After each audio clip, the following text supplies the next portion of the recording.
Kita punya waktu 30 hari untuk menganalisa sebelum menetapkan apakah ini milik negara atau milik yang bersangkutan. Bahwa Saudara Kaisang Pangarep datang ke KPK gitu, dan di sana yang bersangkutan mengisi form penerimaan gratifikasi gitu, dan sesuai dengan prosedur gitu ada beberapa keterangan tambahan yang kita mintakan karena yang bersangkutan datang kan gitu. Kalau tidak datang pun pasti kita mintakan lewat email atau apapun gitu. Jadi itu prosedur yang pertama yang kita lakukan adalah meminta keterangan tambahan tentang kronologis dari apa yang dilaporkan sebagai penerimaan gratifikasi dalam status sebagai anak penyelenggara negara.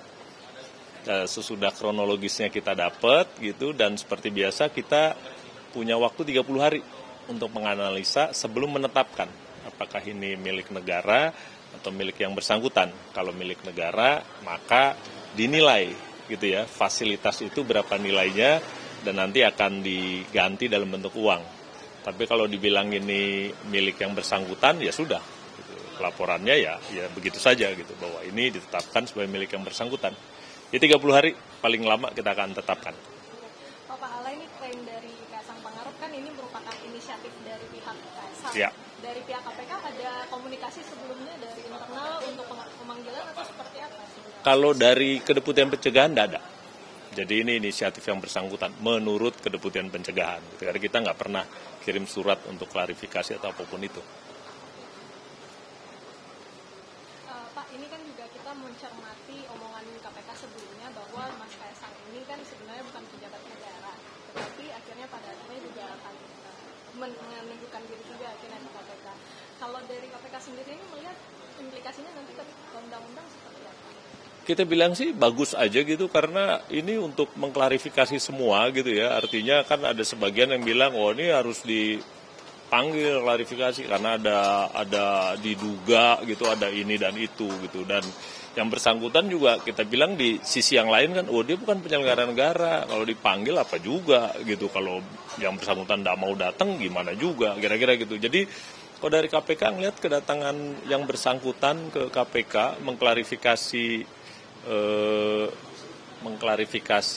dugaan penerimaan gratifikasi itu baik buat semua, buat masyarakat juga supaya tahu juga gratifikasi itu siapa yang harus lapor gitu, buat yang penyelenggara negara lain atau keluarganya juga mungkin jadi pembelajaran juga bahwa inisiatif sendiri itu baik gitu. Dan nanti kita lihat deh hasil analisanya, kalau memang KPK tetapkan itu jadi milik negara ya harus diganti, kira-kira gitu. Ya, jadi pembelajaran ke depan saya pikir bagus buat semua pihak, termasuk buat KPK. Dalam 30 hari ke depan berarti hasilnya akan keluar dari... Sebelum 30 hari pasti keluar lah, 30 hari kan itu maksimum. Eskalasinya nanti seperti apa, Pak? Apakah akan dilakukan Rapimnas mengingat ini anak pejabat negara sekelas presiden? Apa yang kira-kira nantinya akan? Kalau itu nanti pimpinan, jadi saya dan tim akan menganalisa, habis itu kita sampaikan ke pimpinan. Kita tunggu aja pimpinan putusannya apa nanti. Ini kan kasusnya sebenarnya sudah beberapa hari kebelakang ya. Dari KPK sendiri ada mencermati itu nggak sih, Pak? Kan diputuskan sudah bahwa itu akan ditindaklanjuti oleh Kedeputian Indah ya, yang menangani pengaduan masyarakat gitu. Jadi dari kami bilang ya prosesnya masih jalan, tapi di Kedeputian Indah gitu ya, yang menerima pengaduan masyarakat. Jadi memproses pengaduan masyarakat kan gitu ya. Nah kita bilang masih jalan tetap gitu ya. Jadi ya bahwa ada perkembangan terakhir ya kita bilang lebih bagus karena akan lebih cepat dia semuanya jelas gitu. Peristiwa demi peristiwa selalu terjadi dan terus berkembang sepanjang hari.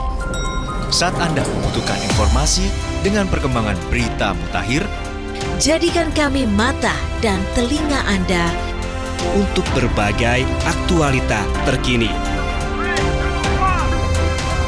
Sambut kami sebagai referensi. Ikuti semuanya di Kompas TV, independen, terpercaya.